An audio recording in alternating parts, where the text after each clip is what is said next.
Хатыныңа матур сүзләр әйт һәм мақта.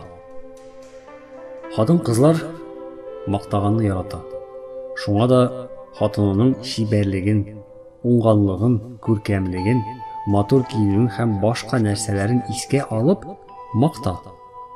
Хатыннар ирләрнең мактавын ялган дип белсәләр дә, ул аларга бик тә ошый. Хәтта бу сүзләрен дөрес булмыйча ялган булса да, гаиләне ныгыту вә саклап калуда рөхсәт ителә. Бер ир бик тә шибәр хатынга өйләнә. Ләкин ул хатынның шибәрлегендә бер кимчелек бар икән. Кулак яфраклары зур була.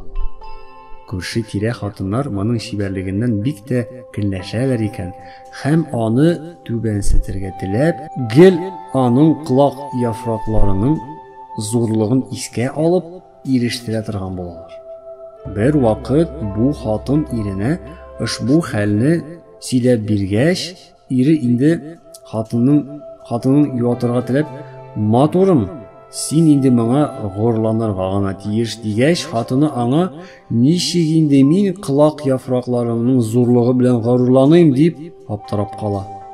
Ире аңа әйтә: "Хикмәт ияләренең шундый сүзләре бар. Кемнең кулак яфрагы зур булса, аның гомере озын була" дип хатынын тынычландыра. Хатыны аңа әйтә: "Мин инде беләм синең ялганлыгыңны, ләкин бу сүзләреңнән минем күңелгә рәхәт" дип җавап бирә. Шулай булгач, хатын-кыз үзенең шибәр булмаганын белсә дә, иренең аны шибәр дип яки башкача мактавын ярата һәм өмет итә.